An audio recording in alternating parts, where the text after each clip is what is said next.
guys, welcome back to my channel. Welcome if you are new. My name is Heather. I'm a homeschooling mom of 3 kids, elementary, middle, and high school age. Today, I'm really excited to be sharing the Routines Workbook and the Family Workbook, both from Cultivate What Matters. These came out a couple of weeks ago, I think, or it might have been a few weeks ago at this point. And I just got mine in the mail. I purchased them last week and the shipping was really quick. I know that they will be having some Black Friday sales, so definitely stay tuned and I will share that information when I can. I did already purchase the Habit Workbook. I think I got this back maybe in July is when I purchased it. I will leave a link for the review and walkthrough that I did of this. I'm really interested to see the differences between the Routines Workbook and the Habit Workbook.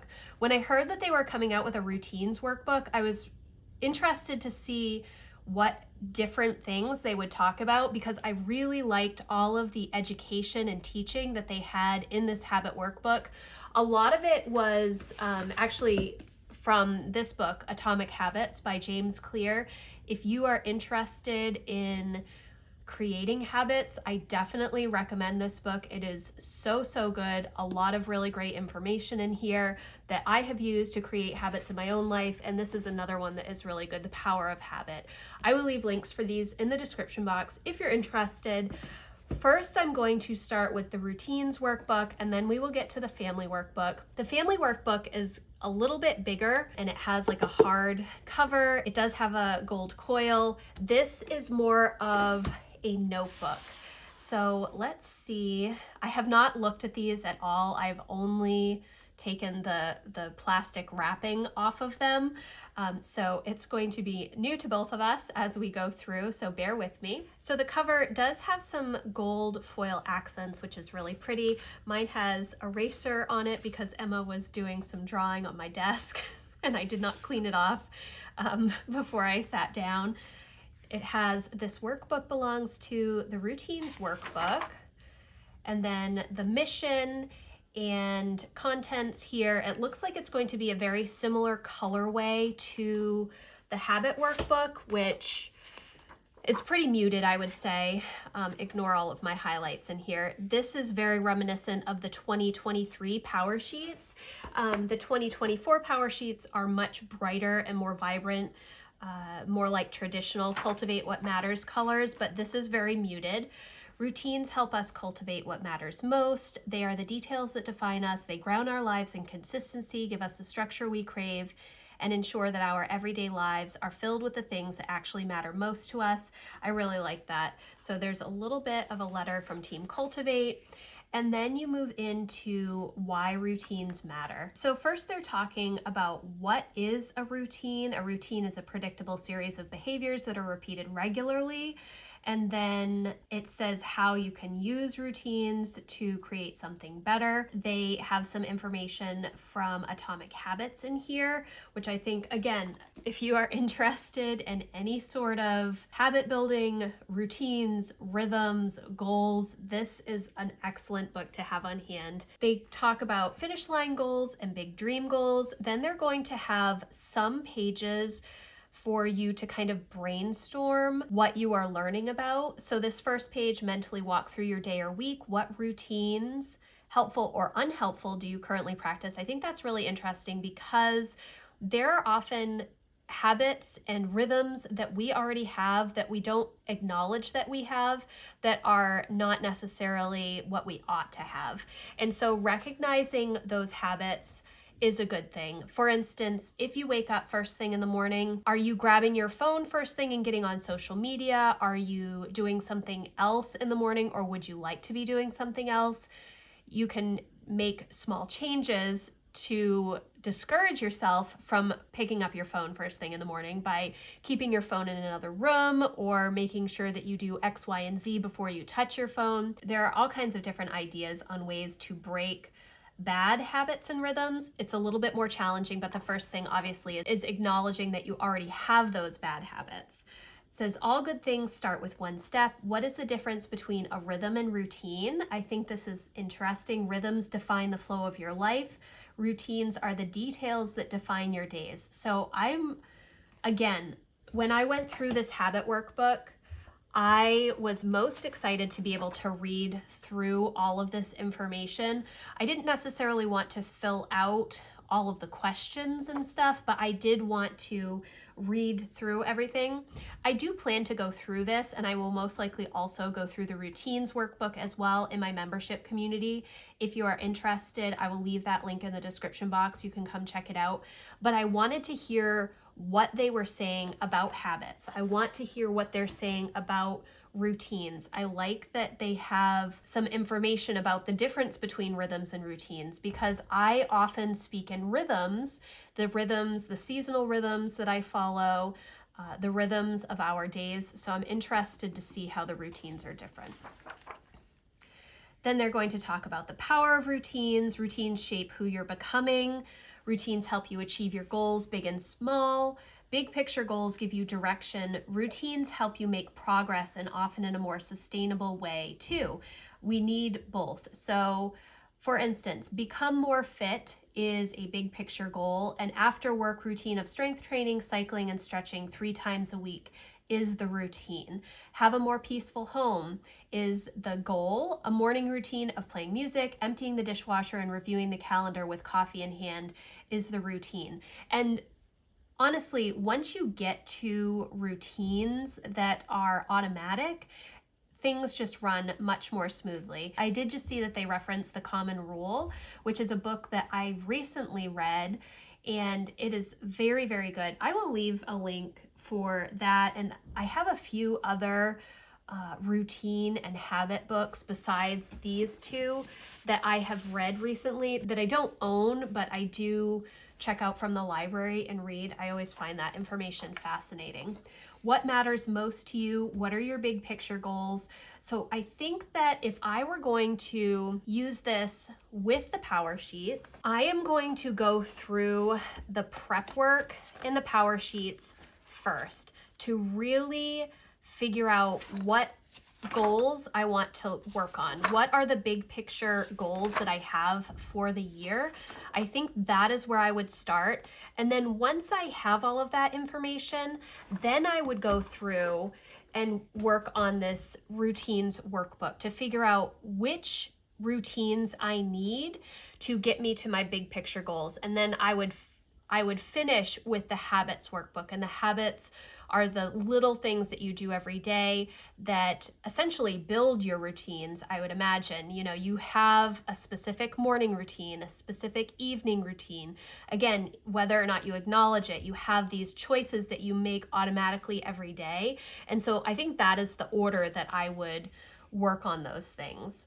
What do you wish you had more time for in your days, weeks, or months? Naming what matters changes everything. I think that is really important. Routines are a way, they don't have to be stifling.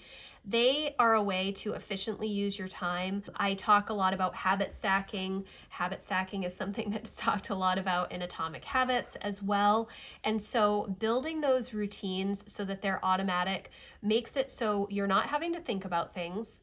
So you're reducing decision fatigue, but you're also able to have things automatically in your day that you work on, and it frees up time for you to work on other projects or to just have more free time with your family.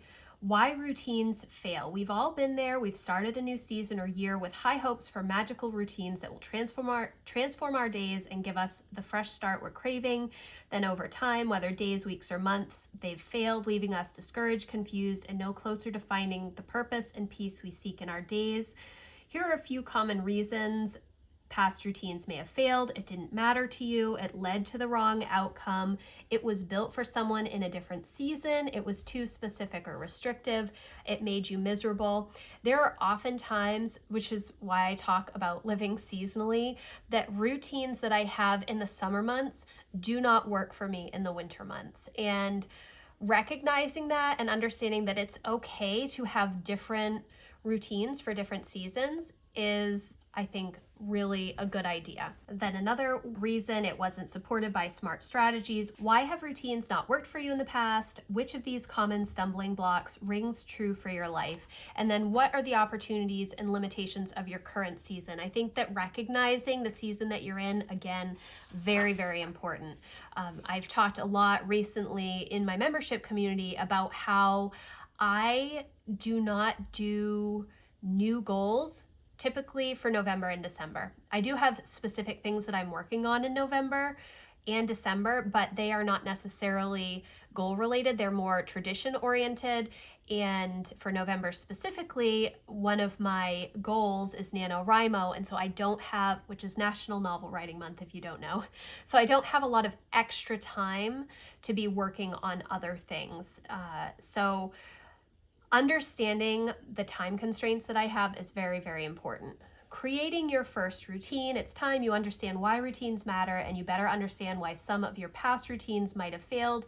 You're fired up about the change that the right routine could ignite in your life. Let's dive in. So then you are defining a cultivated routine. Are they meaningful, approachable, adaptable, and fun? And then choosing the right routine. While you might dream of a life layered with several thoughtful routines that cascade throughout your week, it's important to start small. Start with one cultivated routine and then build from there. But where to start? This is going to help you figure that out. What is your greatest need? What are the pain points of your days or weeks right now? As you brainstorm, think about your moments of greatest stress or chaos. What often causes you overwhelm? Write a few thoughts below. And then they do have some examples. And that was another thing that I really liked about the Habits Workbook. There are lots of examples of habits throughout the workbook, the Habits Workbook. And so I'm assuming similar to the routines. Examples: my mornings are stressful and chaotic. I can never find what I need. I snap at my family and I'm often late to work. So these are just some ideas of, where is your greatest need? What are the things that matter most to you? What matters most in this season? An example: what matters most to me is connecting with my partner in a simple and meaningful way each day. I am a person who wakes up early and prepares well for the day ahead. I am not a person who wakes up late and rushes into her morning unprepared.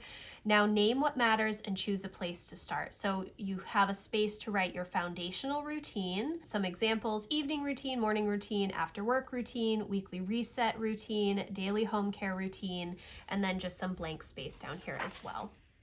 And then you're going to break it down. Now that you've named your first foundational routine, let's break it down to build a routine that's meaningful, approachable, adaptable, and fun. So you have space to brainstorm your routine, and then you're going to write out your routine. Cultivating my routine, why it matters.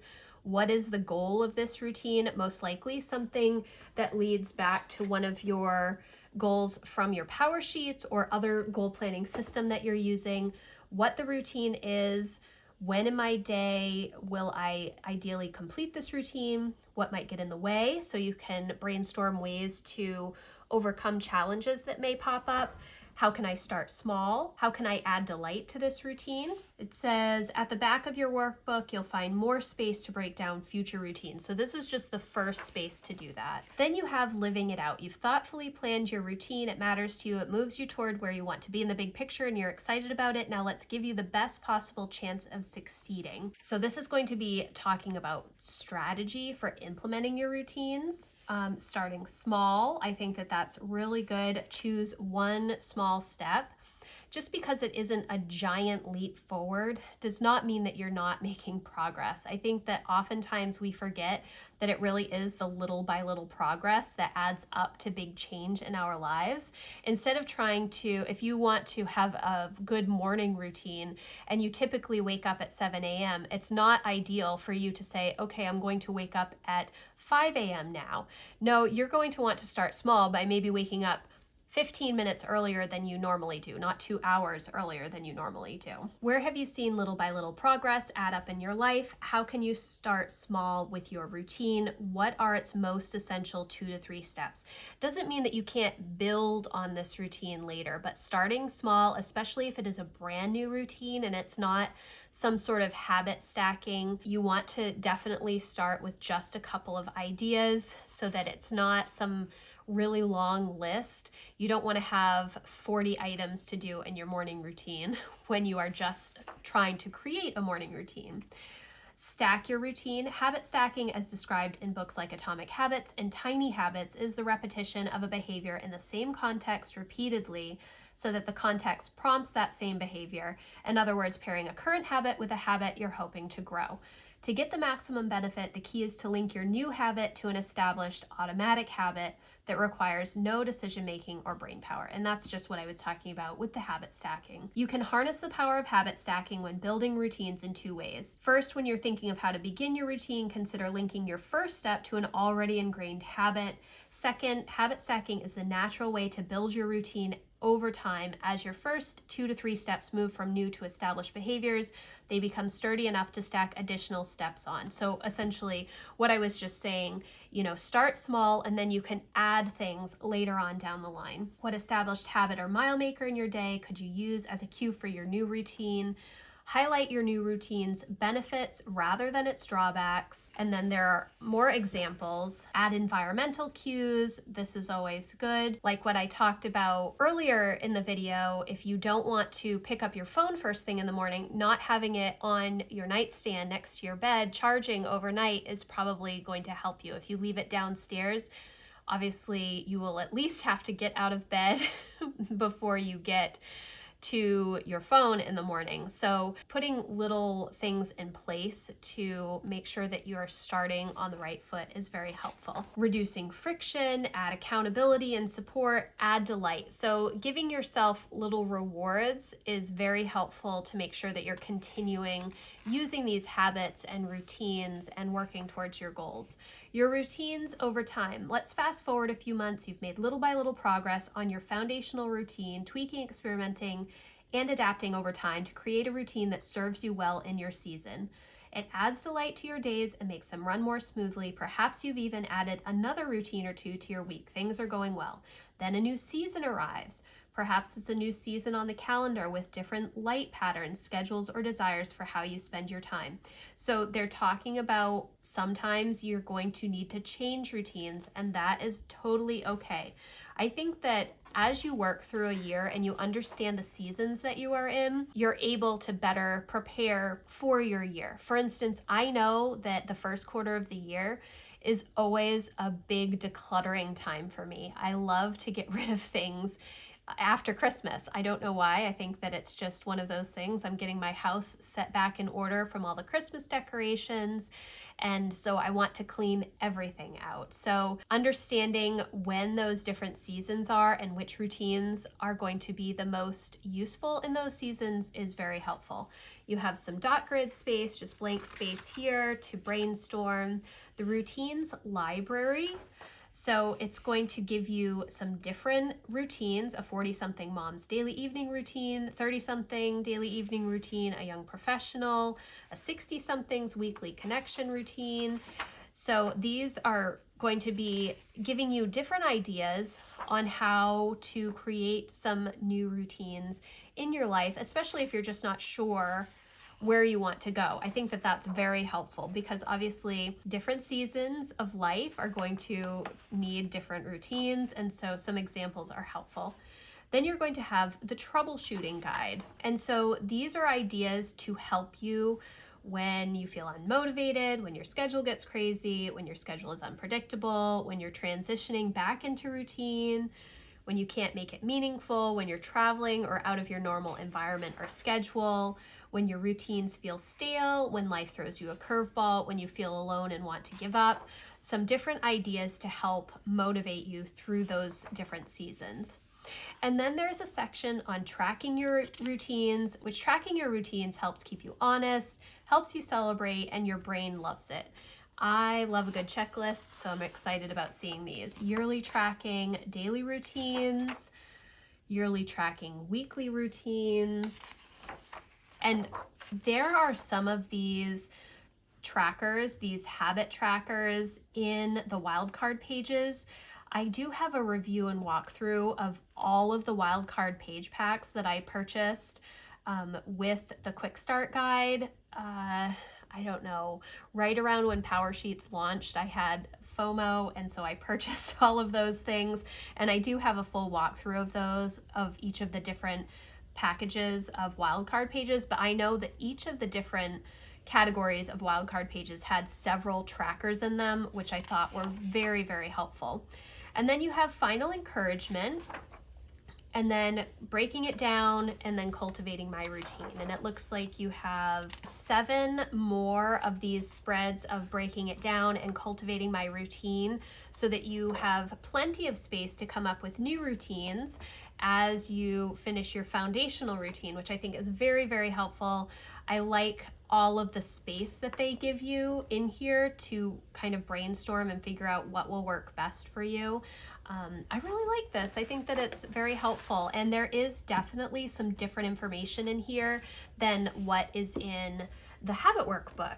So now we are going to go through the family workbook, which I think is just a little bit different than the other 2 workbooks. So like I said, this is a little bit different. It is a hard cover, and it does have a coil. It's quite a bit bigger than the habit and routines workbooks.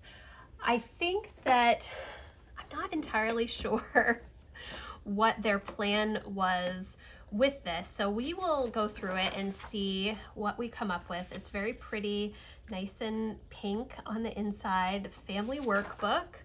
Any day can be a fresh start. Building an intentional family life and close warm relationships with the ones you love are some of the most important and often joyful ways you can spend your time. Those relationships likely also come to mind first when you think about your legacy, what will remain after you're gone. So it says, think of the family workbook as your legacy building companion. Though the idea of a legacy can seem grand, it's lived out little by little, just like all worthwhile pursuits. And I have said this so many times over the years with my goals, that the basis or the reason that I have the majority of my goals is honestly based on relationships, either my relationship with my family or my relationship with God. So those are really that's my most important thing. And so I think that this will be fun to go through. In this workbook, we'll guide you through our time-tested steps to cultivate what matters, uncover what matters, break it down, live it out. It says uncover what matters, all about the blank family, the members of our family, the community that surrounds our family. Who does your family spend the most time with? Who supports you? Think friends, extended family, a religious or school community. Oftentimes, our families are, well, we have our immediate family, but then we also have a large number of chosen family. I think that's who they would list here.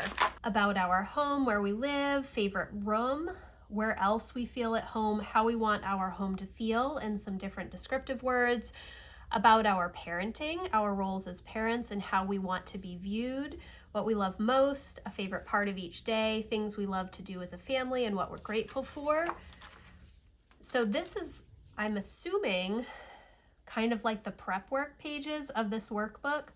Learn from the past, good things and challenges, our vision for our family, qualities we want to instill in our children, what we want to teach our children, how we want our children to remember our family life, what's most important to our family, what matters most to our family, and then talking about writing a mission statement. I think a mission statement is really, really helpful and important to have, because it helps you make decisions about your life without having to think about it so much. You already have your priorities kind of listed out, what you want your family life to be like with a family mission statement.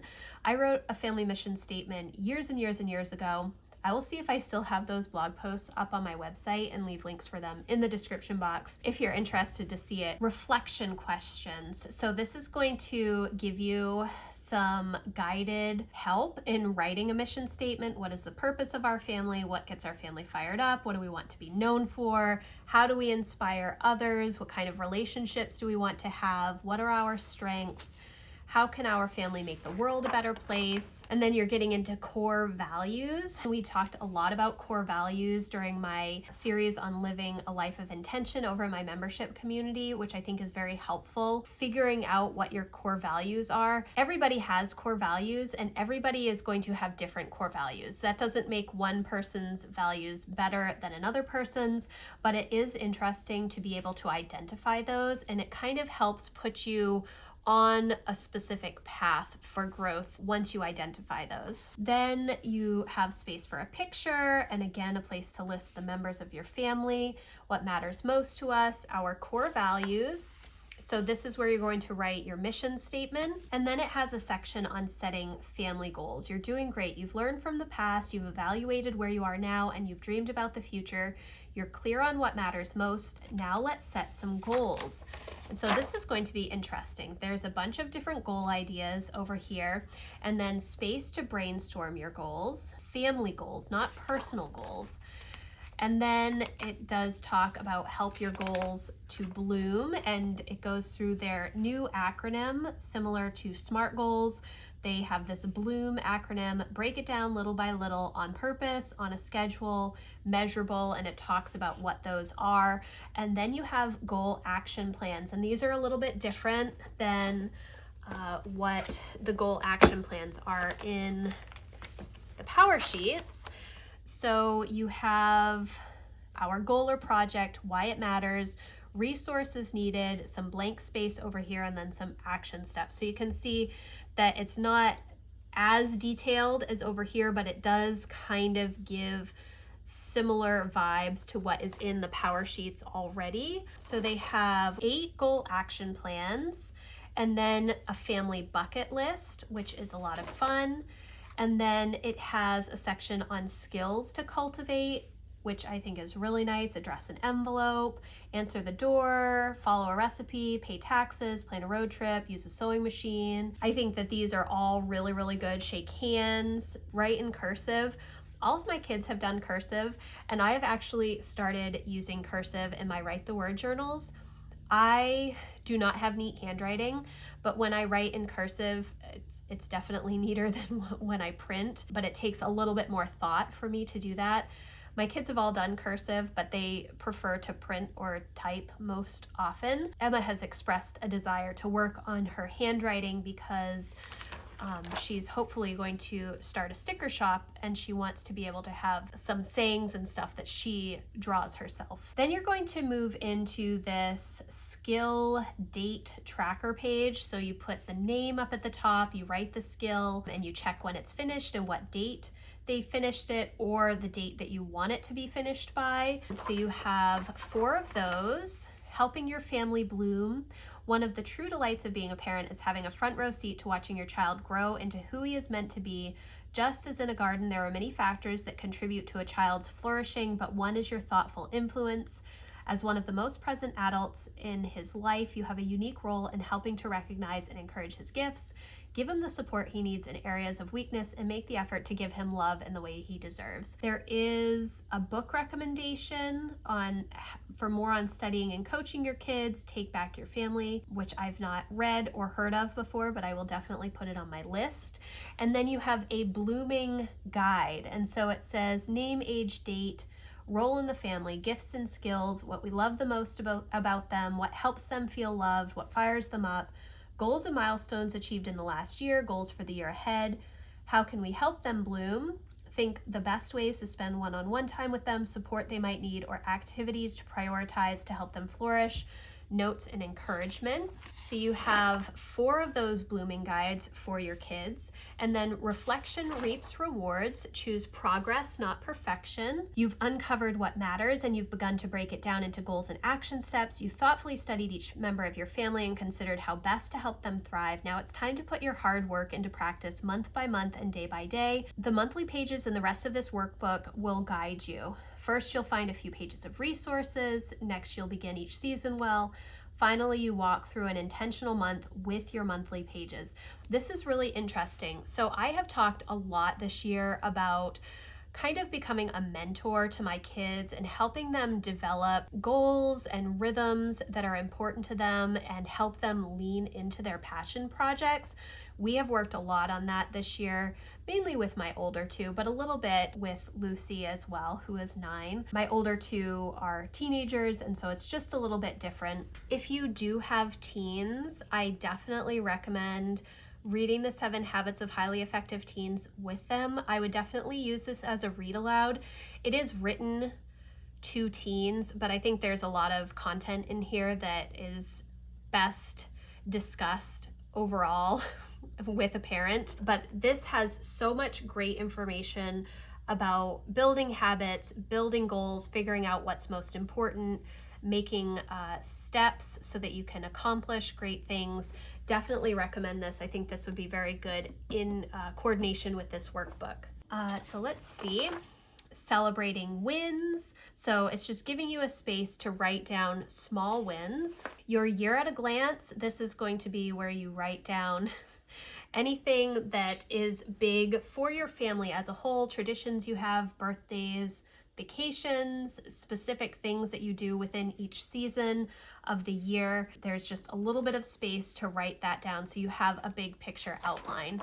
Then you're going to have a few 1,000 hours trackers, which I think is really, really great. This year we worked on the 1,000 hours outside challenge. I think that's what it's called. And we met that actually in the summer because we spend most of the summer outside.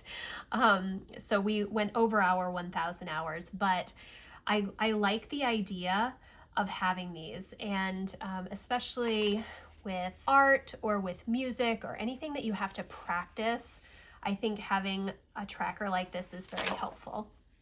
Then it has a weekly rhythm section. This is a new addition that they have in most of their products. It's in the season by season planner.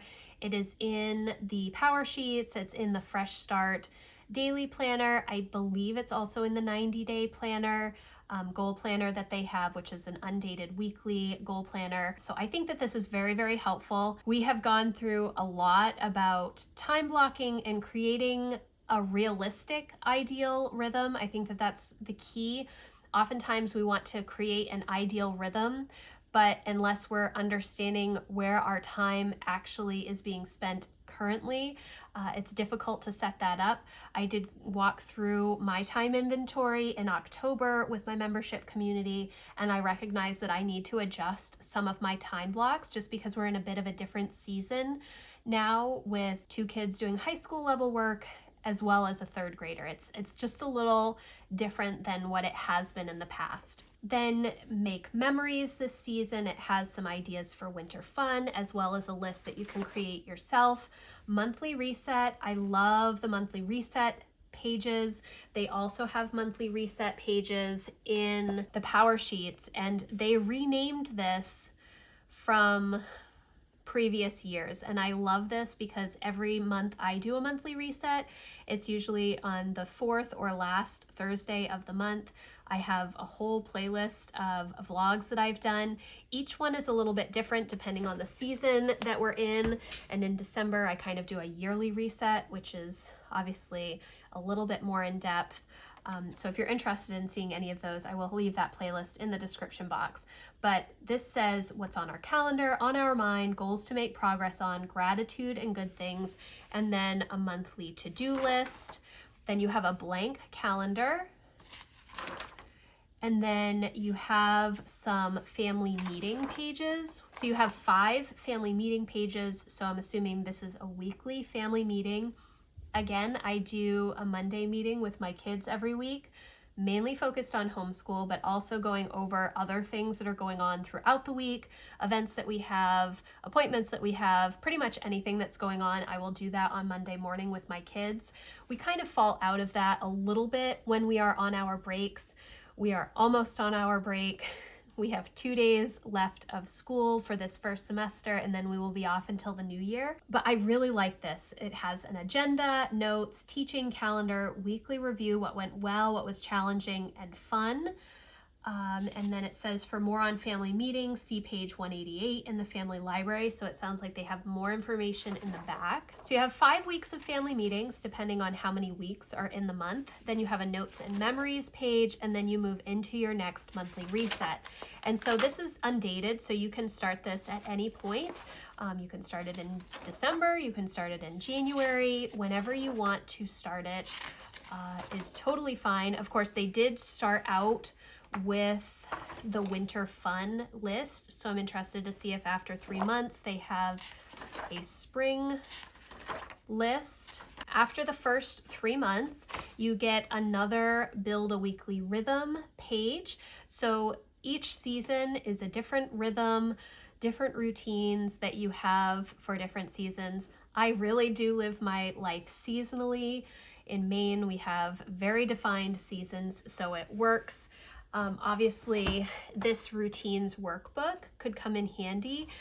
In the back, you're able to come up with some new routines for different seasons. So perhaps that would be integrated into this building a weekly rhythm section. Then you have spring fun and another blank fun list checklist. And then you move into your monthly pages again with the monthly reset, the to-do list, your blank calendar. So obviously no holidays or dates or anything in here. It is a Sunday start. You have to put those in. And then your 5 weeks of family meetings, your notes and memories section, and then you move into your next month. And then again, after the second quarter, you'll have another build a weekly rhythm section, summer fun, and then your 3 months of monthly reset family meetings pages, and then your final build a weekly rhythm for the fall months, fall fun, your fun list, and your 3 months of monthly reset, to-do list, monthly calendar, and family meeting pages. And then once you get to the end of the 12 months, you get into the family library section. So it says, just like at your local library, we've gathered up a few of our favorite resources here in the family library to help you live out what matters most. From daily affirmations to book and game recommendations, thumb through this section whenever you need fresh inspiration for your family's life together. So there are some affirmations for families, all about family meetings, what a family meeting ought to be, some of the different things that you would discuss, how to structure it, teaching, consider setting aside 5 to 15 minutes to teach on or discuss a topic that's important to your family. This could relate back to the skills that you're working on in a particular season. There's a place for family meeting brainstorm, maybe how you want your family meetings to work. Then there is a section for family read alouds, and they have some places that you can look for some good book lists, Brighter Day Press, Everyday Reading, Here We Read at Read Aloud Revival. Obviously, you need to use discretion. Family book reviews, which I think is really good. We don't really do family book reviews when I'm reading books to the kids. My older two do have reading journals that they're supposed to fill out with all of the books that they read. Sometimes they do a good job, sometimes they forget, but I do keep track of all of their reading for homeschooling. But I like this idea of family book reviews, kind of compiling the favorite books that we read throughout a year. So that is a lot of fun. And then it has parenthood book recommendations, which I absolutely love. If you've been watching any length of time here, you know that I love to read.